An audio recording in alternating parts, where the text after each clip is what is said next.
All right, Rabbosai, good morning. Good morning. Let us begin a beautiful daf ahead of us today.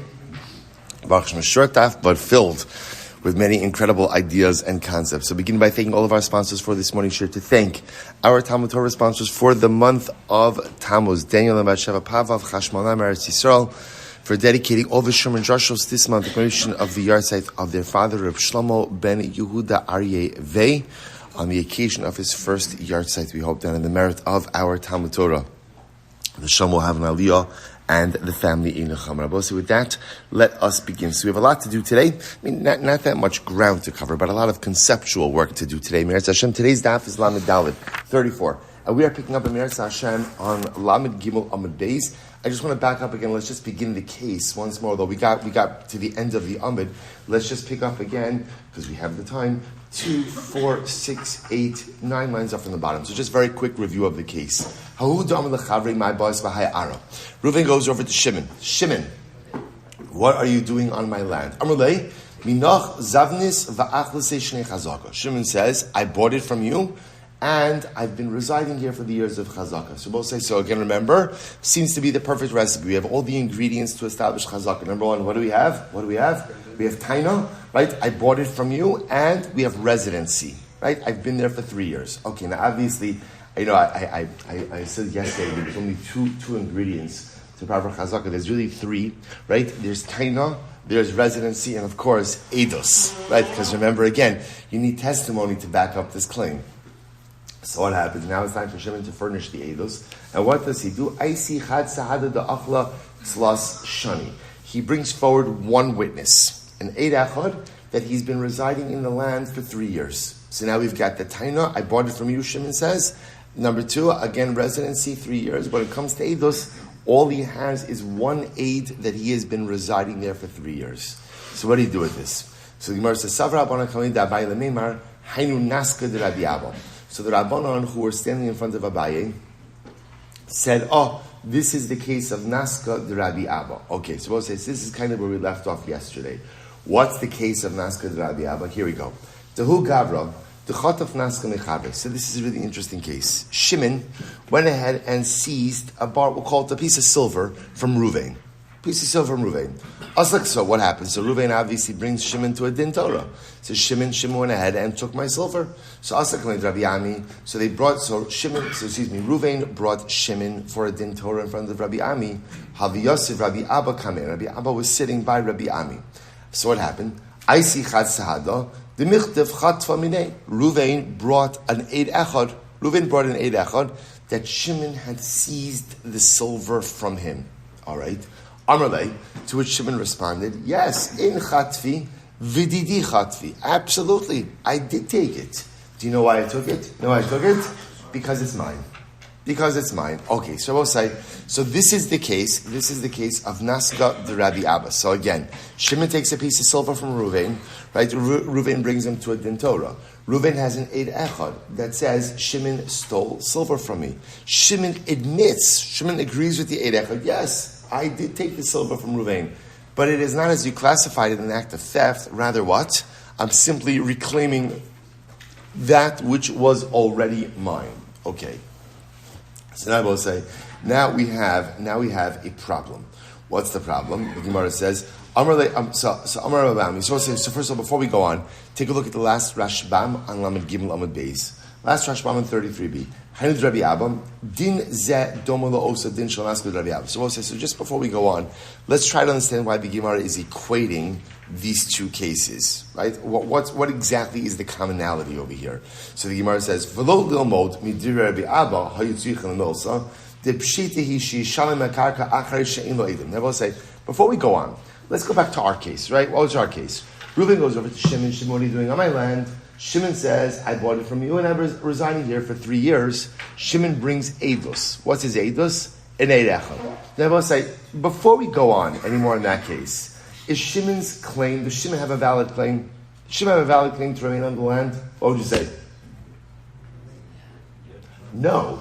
Because all he has is an eid echad. In other words, no. In other words, he doesn't have a... In other words, it's very nice. He's making a taina, right? He's claiming residency, but he doesn't have eidos. Eid echad. Remember again, in order for this to work, this is a regular case, a regular din Torah. You need 2 eidim.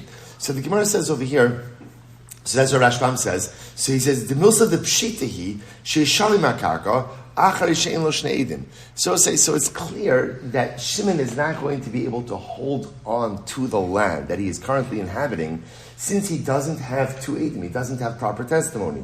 The dunya ba'am medaminon also, inami lakach hayu medamin haydino lenaskar li'abo, ki hechi de lahadr peri im ara, dahavi kmosh yesh edim da'achal peros tebelo edim. So we'll say, so we're going to see over here, just to be clear, the Gemara is not really so masupok about what din in this case is, because the din is actually pretty straightforward. Remember, in order to establish taina, 3 ingredients. In order to establish chazaka, you need a taina claim. How did you get the land? Number 2, you need residency, and number 3, you need eidos. So again, you're coming forward with eid echad on a case like this is absolutely meaningless. So the Rashbam is just pointing out the Gemara is just trying to compare this case to the case of Rabbi Abba, Naskar Jabir. You're going to see why, because both of them really involve an eid echad. Okay, so now let's go to Naskar Rabbi Abba. Shimon goes over to Reuven, and Shimon goes ahead and takes a piece of silver from Reuven.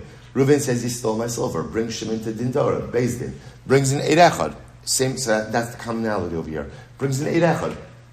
Eid echad says, I saw Shimon take the silver from Reuven. Shimon says, yes, I took it, but what? Here's the plot twist. Plot twist, get ready, but what? But what? It's mine. It's mine. Okay, so here we go. Oh, Rabbi Ami. So Rabbi Ami says as follows. We'll say top of Lamed Dalet. Hecha naidinua. So what do we do in this case? What exactly should we do in this case? So heche naidinua dayone lahai dina. What should we do with Shimon in this case? So the Gemara says l'shali. So if you're going to make Shimon pay for the silver, leka trei sahadi. So on one hand, you can't actually make Shimon pay. Why can't you make him pay? Because all Reuven is bringing forward is what? Is an eid echad. So as I said, remember again, to make someone liable to compensation, you need 2 eidim. So to make Shimon pay, I only have an eid echad. Lifterei, to allow Shimon to just get off scot-free, right, not have to do anything, you can't do why? Ika chad sahada. There's one witness. Lishtava, so maybe Shimon should have to swear. We'll say, what's the problem? Why can't Shimon swear? Ha'amar michtav chatva. So first of all, there's 2 reasons why Shimon can't swear. What exactly would he be swearing to? Right? What would he be swearing to? In other words, remember, I'll say generally the way a shavua works. How does shavua work? We'll see this in Rashbam in just a moment. How does shavua work in the case of an eid echad? Right? An eid echad comes along, gives information. That information contradicts the defendant. So now the defendant has to swear that what he's saying is true. What's the issue in this case over here? The eid echad is coming along and saying that what? What does Shimon do? Took the silver. What is Shimon saying? I took it. Right? Now Shimon is saying I took it because it's mine. So what are you going to do? So you're going to make Shimon swear? What is he going to swear? I took it, or I didn't take it. Shimon's saying I took it already. Furthermore, the Gemara says he also can swear. Why can't he swear? Because by admitting that he took it, he may have relegated himself to a status of a gazlan, of a thief. And a thief is disqualified from Shvuah. So let's take a look at the Rashbam for just a moment. The Rashbam is in the wide lines, about 4 lines in Lishtaba. This is interesting. Lishtaba es ha-shvuah she'id mechayvo. So if you want to make Shimon take an oath, right, swear, I was supposed to say, normally remember again, an eid echad can't really affect halachic realities. The most an eid echad could do is get you to take a shvuah. But the problem I'll say is that generally the way the shvuah works is, the shvuah is meant for the defendant to oppose the position of the eid echad. That's what he's coming for. Look at Rashbam. So he says, Eino yachol dehamodi dechatav. Again, Shimon is admitting that he took the piece of silver. And the eid, normally again, if an eid echad is giving testimony, so remember again, let's say in the case where the eid echad was coming to say that Shimon took it, generally the shvuah would be that Shimon would swear that he didn't take it. L'shava shelo chatav lahachish es ha'eid. Dahachi mashmakra lo yakom eid echad bi'ish l'chol avon u'l'chol chatos l'shalim mamon shu kofer va'eid mechayvo lo yakom avakam hu l'shvuah lahachish es ha'eid shelo chatav b'mamon zeh. So I'll say this is fascinating, right? So in general, an eid echad gives testimony. The testimony of an eid echad generally doesn't do anything in halacha. But what he can do is trigger the obligation for the defendant to take a shvuah, and the shvuah says that which the Eid Echad is saying is not true. But in this case, the Rashbam says, "V'gabi hach shvuah pasal ki gazlan itzel kol shvuos the hales leilamim l'shtabadei." So therefore, I will say, so this is fascinating, right? So the Gemara says, so Rabbi Ami was saying, what do we do with Shimon in this case, right? So let's go through all the possibilities. So to go ahead and say that Shimon should be obligated to give back the silver, can't do it. Why not? Why not? Don't have two witnesses. To say that Shimon should get off scot-free, can't do that. Why? Eid Echad. There's a single witness. To say that Shimon should have to take a shvuah, what is he swearing? What is he swearing? He should swear that he didn't steal or that he didn't take the silver. He himself is saying that he did take the silver. Furthermore, again, by admitting that he did take this, so what is he going to swear? What's the oath? Furthermore, again, by admitting he did take it, he may have just relegated himself to the status of a gazlan, in which case he can't take a shvuah anyway. But not that there's anything to take a shvuah on, because he's not contradicting the Eid Echad, he's admitting that he took it. So what do we do with Shimon in this case? So I will say, this is fascinating. Amar Lu Rabbi Abba, so therefore, again, Rabbi Abba comes along. So I will say, so again, remember, just so you understand, the case was brought before Rabbi Ami, right? Rabbi Ami doesn't know what to do with Shimon in this case. So Rabbi Abba says, could I chime in over here? And Rabbi Abba says, Havi mechayiv shvuah, sheni yachal ishava. So ultimately, again, he's going to be chayiv shvuah. Why? Listen to this. Sheni yachal ishava, v'chala mechuyiv shvuah ve'ena yachal ishava, mishalim. So Rabbi Abba essentially says, this is a case where you really have to take an oath, but you can't take an oath. And Rabbi Abba says the way it works is that any situation in which an oath would be required, but an oath can't be taken for circumstances like we just outlined, the halacha is shvuah. We impose an oath. So I'll say, so this, take a look at the Rashbam for just a moment. Also Rabbi Abba, so Amar Rabbi Abba, Havilei, Hai Chote, V'hachanam Ika Lememar Ki Agavna. So, okay, fine. So I'll say, so therefore again, this is the case of Naskad Rabbi Abba, which is really a fascinating case. So Rabbi Abba essentially says that, look, we're really stuck, right? We don't have any recourse over here, right? He can't pay because there's not two Eidim. Can't pater him because there's an Eid Echad. Can't take a shvuah because at the end of the day, first of all, it wouldn't even make sense. First of all, he can't because he may be a gazlan, and what would he be swearing to? So therefore, in a case like this, where really what we want to do is impose a shvuah, but we can't impose a shvuah, therefore, what do you do in that case? Mishalim. We would make Shimon repay the silver. That would be the halacha. Kol sheni yachal shava mishalim. So therefore, so now the Gemara wants to suggest, now what exactly is the comparison of this case to our case? And there are, so first of all, just so you should know, in Shas, this case is considered to be a big deal. Right? It is a big deal. So now we'll say again, if you ever want to make Talmudic small talk, you go see, what do you think about that case? Naskad Rabbi Abba. People can say, wow, look at that. They'll say, so Lamais again, this is a big deal because essentially what this says is this highlights a principle. And the principle is that any situation in which a person should technically be able, where the resolution should have to be to take a shvuah, but you can't take a shvuah, you pay. That is the halacha. So I'll say, so now look at the Rashbam for just a moment. Amar le Rabbi Abba Havilei, Hai Chote V'hachanam Ikal Meimar Ki Agavno Ki Avotrei Sahadi Da'ach La Shani Chazaka Mokmina La Biadei Delokeach. So we'll say, so here's what's interesting. So the Gemara's Havamina is here's the way it wants to go ahead and compare it to our case. Our case is a little bit like this as well, right? So let's go back to our case. What's our case? Reuven goes over to Shimon. Shimon, what are you doing on my land? Shimon says, you sold it to me, and I have been here for the years of Chazakah. What does Shimon do? He brings in Eid Echad that he's been there the years of Chazakah. So the Gemara says, what do we do with this? So again, let's go through the options. If there are two witnesses, then what? Great, valid case of Chazakah. Shimon keeps the land. If there are no witnesses, then obviously Shimon vacates. And by the way, not only does he vacate, but also has to pay back any produce that he has consumed over the time that he's been on the property. Now there's an Eid Echad.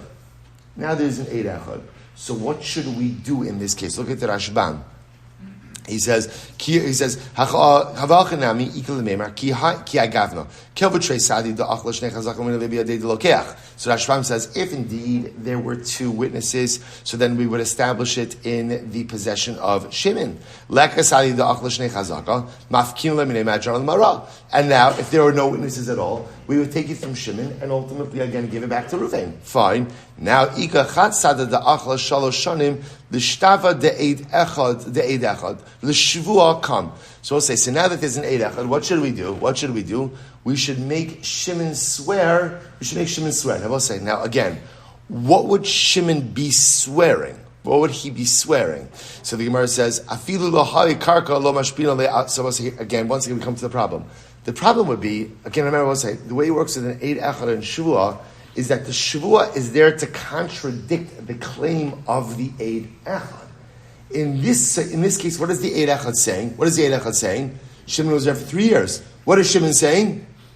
I was there for 3 years. So there's no shvua. So I don't have two witnesses. Therefore, I can't establish the property in the possession of Shimon. Right? There's no witnesses, and therefore I can't. What's the word? Evict. I can't evict. Sorry, come on. No one picked up on my hand. Right? I can't evict Shimon from the property. There's an eid echad. What would an eid echad do? Shvua. Shimon can't take a shvua because Shimon is agreeing with the eid echad. Oh, naska de Rabbi Abba. And just like in the case of naska de Rabbi Abba, what did you do? If you can't go ahead, no two witnesses, right? No witnesses, only one witness, but yet, again, defendant can't swear, he pays. Maybe in this case over here, Shimon should have to pay. To which the Gemara says, that's a little bit ridiculous. I'm really Abaye says, whoa. I understand what you're trying to do, but the cases are ridiculously dissimilar. So the Gemara says, only Abaye says, mi dummy. You can't compare the cases. Hasam sada la urika asi. So you have to understand something. In the case of Naska de Rabbi Abba, why is the one witness coming? The one witness is coming to testify against Shimon. Right? Remember again, Shimon took the silver from Reuven. Reuven has an eid echad that he brings to Beis Din. The testimony of the eid echad is Shimon stole from Reuven. That's the whole point of the testimony. Right? Now it happens to be that it's an eid echad. So the eid echad by himself can't really do all that much. But let's say, for example, another witness were to show up, right, and also give the same testimony that I saw Shimon steal silver from Reuven. What would happen? Those two witnesses would combine to convict Shimon. However, again, the Gemara says, we'll say in our case over here, remember again, let's go back to our case. The eid echad, why is the eid echad coming along? Or who is the eid echad coming to support? The echad is coming to support Shimon. So two different cases of eid echad. In the Naska de Rabbi Abba, right? In the Naska de Rabbi Abba, the eid echad is coming against the defendant. In our case, the eid echad is coming to support Shimon's claim that he has a right, that he has a chazaka on this land. So the Gemara says, if, for example, again, in our case of the land, if a second witness were to come, mukmina la biadeh. Ultimately, again, we would go ahead and uphold Shimon's claim because now he would have all three ingredients. He would have taina, residency, and eidos. So Abaye is just coming along and saying, guys, I think you're trying too hard to make this comparison, and you're making the comparison based on they're both cases of eid echad, but they are dramatically different cases of eid echad. In Naska de Rabbi Abba, essentially the eid echad is being brought by the plaintiff against the defendant, and therefore, again, one more witness would go ahead and seal the deal against Shimon, the defendant.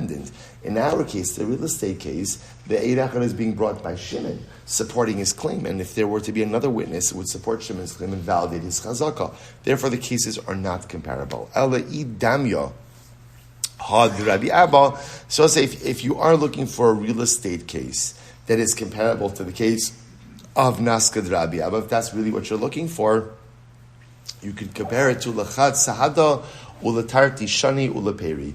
You can go ahead ultimately again to compare it to the case actually that we spoke about before of where Shimon again, same case. Reuben says, Shimon, what are you doing in my land? Shimon says, I bought it from you and I've been living here the years of Chazaka. And Shimon goes ahead and brings one witness ultimately who testifies that Allah he's been living there for 3 years. And then Rabbi again, the ramifications of that, of Shimon having to give back the land, plus any payros that were consumed. Okay, so bottom line, Rabbi the Gemara suggests that halacha l'maisa, our case that we brought up over here, is not comparable to the case of Naska de Rabbi Abba. So the Rashbam goes through the whole arichos in terms of why the case of the Gemara just quoted is comparable to the Naska de Rabbi Abba. You could just look at the first line. He says over here, Kigon Ruvain, it's the last Rashbam on the page. Kigon Ruvain de Tavi le Shimon. Ruvain goes over to Shimon. Va'amar le Gazalta la Aryeh. Right, so Ruvain goes over to Shimon and says, Shimon, what are you doing on my land? You stole my land from me. Va'chalta perosesh nasayim, and you've been consuming the fruit illegally for the last 2 years. Va'amar le Shimon zabanta nihile, and ultimately Shimon says that's not true. Ultimately, I bought it from you. V'les l'Shimon edei chazaka dedinohu la'duri ar lamar. So I'll say, so this would be the case. Shimon doesn't have eidos. This would be the case ultimately comparable to Naska Rabbi Abba. Fine. So I'll say, so now let's circle back. So we kind of, the Gemara brought in Naska Rabbi Abba as a little bit of a tangent to try to compare our case to that case. It turned out the comparison did not work. But Naska Rabbi Abba could be comparable to another real estate case. Let's go back to our case. What is the halach over here? Right? So let's go back to our case. Reuben says to Shimon, Shimon, what are you doing on my land? Shimon says, I bought it from you and I've been living here 3 years of chazaka. Shimon brings an eid echad that says he's been living there 3 years of chazaka. What is the halacha in that case? So we'll say, so listen to this. So the Rambam writes in Hilchos Toin B'Nitan, Perek Tes Zayin Halacha Hey. Here it is. Reuven she'yireh vehevi edim shesadazu shalo. B'shimon shebesocha toin ata machartali v'achaltia shnei chazaka. Okay, so here's the case, right? Reuven has a field. So we'll say, so remember, I just want to point out in all of these cases, I know it's understood, but I'll just say it here anyway. All these cases, when Reuven claims the field is mine, we'll say, obviously, for Reuven to have a legitimate claim, he also has to prove that. In other words, you can't just walk over to someone and say, hey, you're living on my field. In other words, you have to be able, so we're always presupposing that Reuven has the ability to prove that the field in question, at least at some point in time, belonged to him.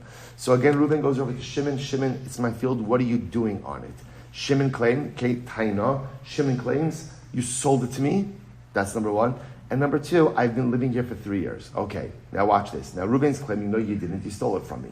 Now, Bein shelo hayu edim sha'achal klal, bein shahaya sham eid echad sha'achla shalosh shanim, eino chayiv lahachzir aperos sha'achal, sha'ir omer sheli achalti, ve'ein alav edim shemechayvin osa aper shama asmahoda. So now listen to this. So the halacha is, the Rambam paskins, and again, it's not a chiddush. What does Shimon have to do? Shimon has to return the land. Right? Shimon has to vacate the premises.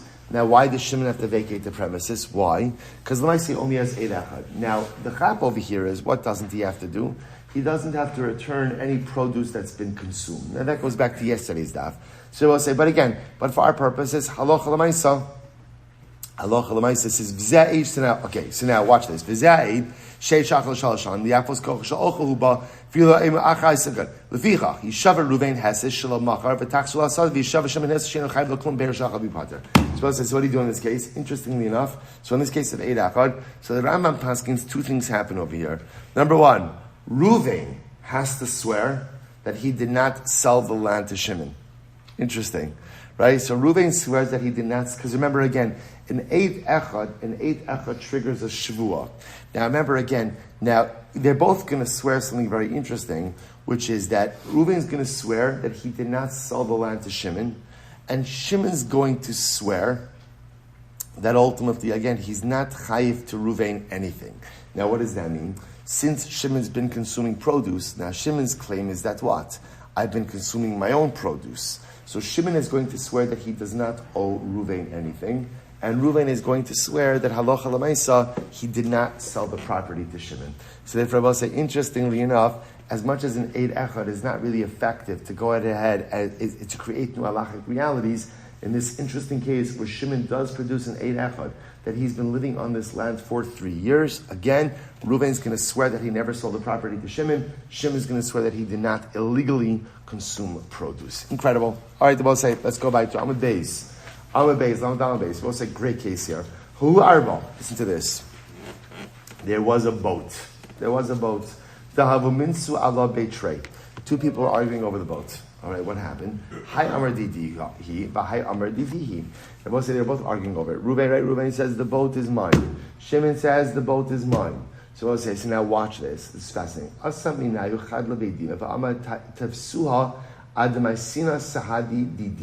now watch this. They're both saying now normally, and again, we're actually going to see this in tomorrow's daf, but we've already seen the concept. In general, whenever two people have an equal claim to something, right, and neither has the ability to prove their claim, how do we resolve it? Essentially, we'll say we do what's called kol da'alim gvar. We drop it in the middle, so to speak. And so you know what? Whoever's stronger gets it. In other words, Basin doesn't have. Now, we'll have to see exactly. Again, hopefully, we'll still get that today a little bit. But again, I will say. So now, in this case over here, right? Reuven's claiming the boat is mine. Shimon's claiming the boat is mine. Neither has any proof. So there's nothing for Beis Din to get involved with over here. There's nothing for Beis Din to do. So the Gemara says, what happens? This is interesting. Reuven comes over to the Beis Din. Reuven says, Beis Din, do me a favor. Can you please take the boat so that I have time to gather proof that the boat belongs to me? So it's almost as if like almost he's asking for I don't know if this is the right legal term, like a stay judge. Like, I'm asking you now just to seize the assets, seize the property, so that this way I have the time. Because remember again, the Pashas, what happens, we'll see this more in the next sukkim, what happens in Kol Dalam Gvar? Literally, whoever's stronger gets it, and it sounds like once the stronger person gets it, then what? It's done. That's what it sounds like. We'll see if that's the way it actually works. So therefore, Reuven's saying, I need time to assemble my case. So I'm asking Beis Din, take possession of the boat, just hold it until I can present the evidence that it's mine. So I'll say, so listen to this, it's fascinating. Tafsinan or lo tafsinan. Does Beis Din get involved in this or not? Does Beis Din get involved in this? So Rav Huna Amar tafsinan. Rav Huna says, we'll say, first of all, take a look at Rashi for just a moment. Hi Amar Didihu, velo zeh muchsakinan ba. Now we'll say, now again, remember, at this point also, neither Reuven nor Shimon actually has physical possession of the boat, right? The boat is anchored somewhere, right? So right now, neither Reuven nor Shimon have physical possession of it. So we'll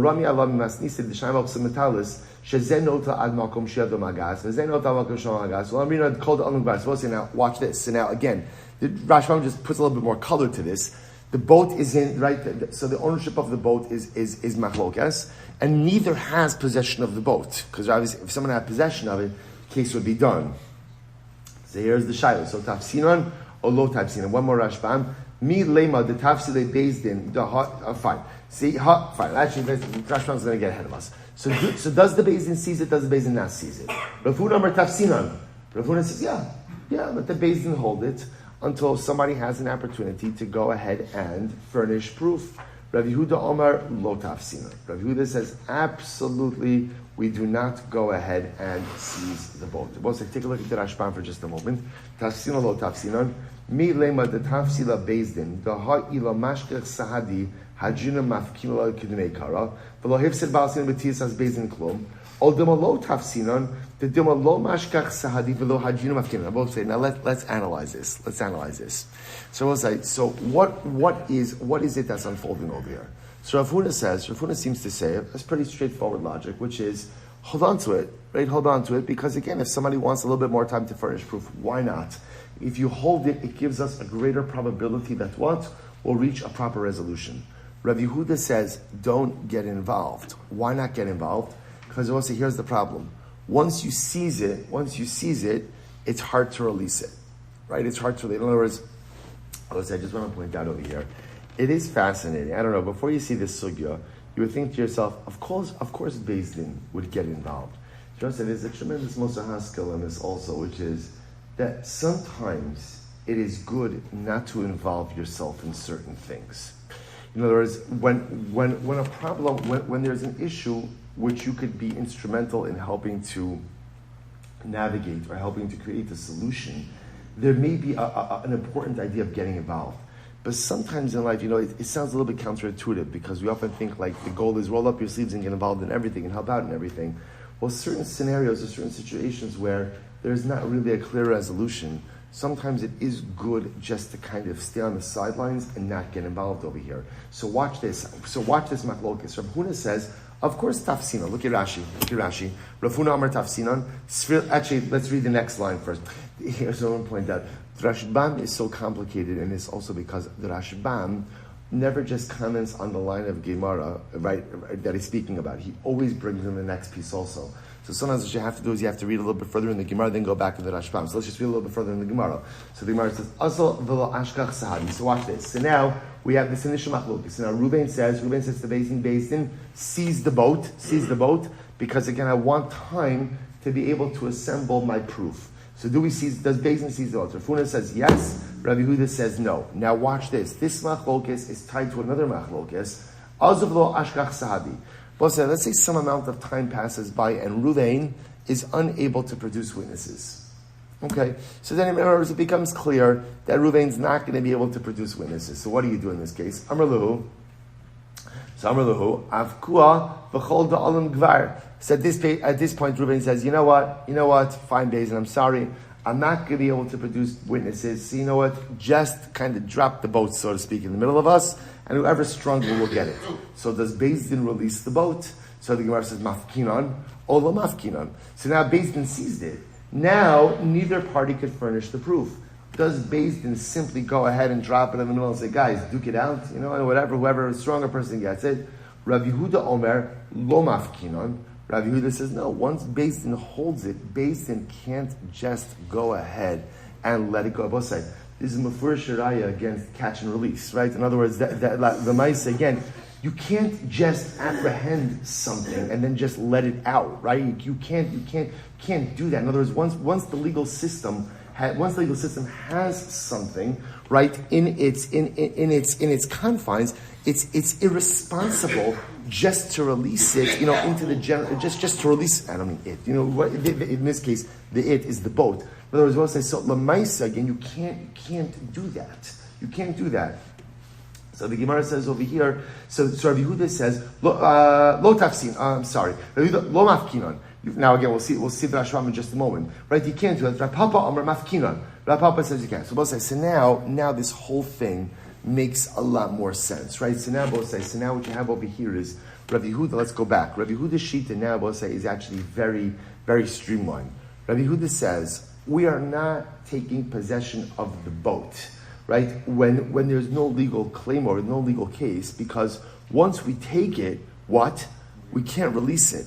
Once Beis Din has something in its possession, it would be irresponsible to go ahead and just simply release it, just to release it. Look at Rashi, look at the Rashbam, lo mafkinon. Rashbam says, Deme'achar sheba mamon yisod biyad Beis Din, Einan Rasha'an lafkiro ela ma'akvin osamamon ad shiyado lemiyashivo. Shabbos said, this is fascinating. Rabbi Yehuda says like this: if Beis Din seizes an asset, seizes a property, and we don't know who the property belongs to, Beis Din, it would be irresponsible of Beis Din just to say, okay, we're done, right? We're done. We hereby release it, and you guys duke it out. So Rabbi Yehuda says, when Beis Din takes possession of an asset, Beis Din has the obligation to retain that asset until when?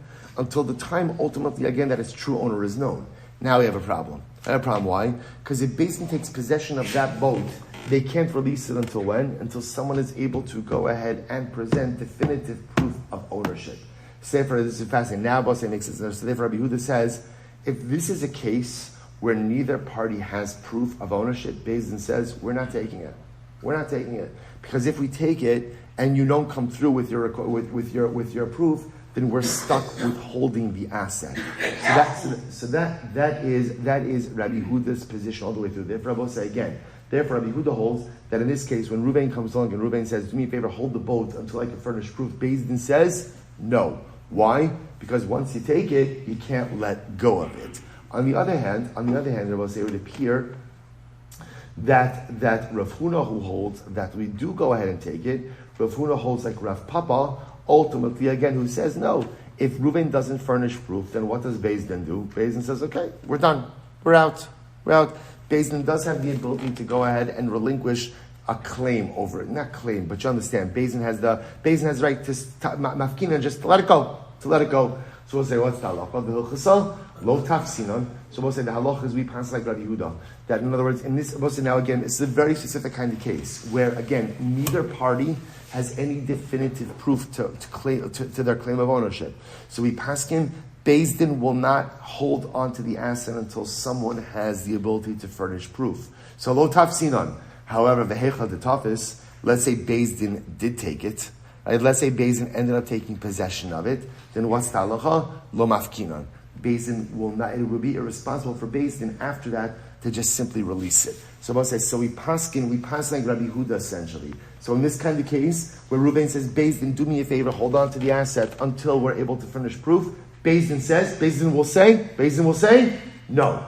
Beis Din say, but if for some reason they did seize the asset, then halacha l'maisa again, they can't release it until someone furnishes definitive proof of ownership. So I shared with you a couple of things on the on the chat. So I just wanted to share, because to me, I think this is a fascinating halacha. So the Shulchan Aruch paskins this way. In Choshen Mishpat, Siman Kof Lamed Tesig, I posted on the WhatsApp chat, but I'm just going to tell it to you outside. He says, Echad me'ashnayim chachalukim al davar zeh, basel Beis Din. Reuven and Shimon are having an argument about, in this case it was the boat. Reuven's claiming it belongs to him, Shimon's claiming it belongs to him. Neither has proof to support their claim. Reuven comes to Beis Din. Beis Din, I need you to hold the boat until I'm able to get my proof in order. Vamar tavsua at sha'aviraya, ein shomen lo. The halacha is, we do not listen to Reuven. Beis Din says, I'm sorry, we're not, if no one has proof, this is not a din Torah. Having a complaint against someone without proof is not a legal proceeding, and therefore we, Beis Din, are not getting involved. Now, I will say, if you look, by the way, at the Me'ira Sinai, the Sma, on the right-hand side, that's the little Zayin that's underlined there. So he says, what's going on over here? We'll say, what are we concerned about? So this is fascinating. The Me'ira Sinai writes, T'chayshinan shema ramai, ve'in lo raya. We'll say, what are we concerned about in this case? We're concerned that Reuven is really being deceitful. Reuven has no proof that the boat is his, right? This is fascinating. Reuven has no proof that the boat is his. V'omer kein kedei lahafsid lechavero shelo yitkaf ba desu ina yochol lahotzi miyado b'lo raya. So you will say, watch this. If you're Reuven and you know you don't have proof of the boat, so this is great. So listen to this. Now let's say again, if you know that it's called the Olam Gvar, Shimon's going to get it. Now once Shimon gets it, so Reuven no longer has any recourse. But watch this. So Reuven is very smart. What does Reuven do? Reuven says to Beis Din, you hold it. Now I will say, if Beis Din holds it, there's a little bit of a roll of the dice. Reuven has nothing to lose because he's not the real owner anyway. But now, if Reuven can't produce proof because he's not the real owner, let's say Shimon can't produce proof either. The only way to get that boat out of Beis Din is going to be how? It's going to be how? Through some type of pshara, through some type of compromise. So therefore, again, Reuven stands to gain something, right? So in other words, it's fascinating that in this case, Reuven, who is the Rabbi, the potentially deceitful one, it's actually in his best interest that Beis Din seizes it, because that's the heightened probability that he's going to walk away with something.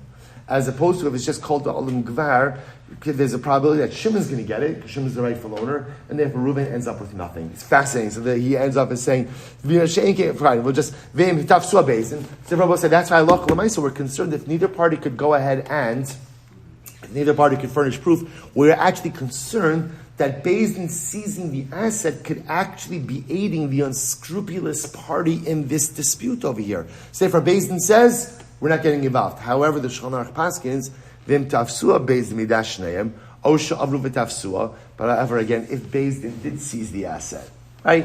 Whether they seized it now, here's what's interesting. The Shulchan Aruch seems to say, if both parties ask Beis Din to seize it, then it sounds like Beis Din has a right to seize it, which I guess makes sense. Both parties say it. So if both parties wanted, or if Beis Din for some reason went ahead and seized it anyway, ein motzian also achiz bar shlomihu. In that case, ultimately, again, Beis Din can't release it.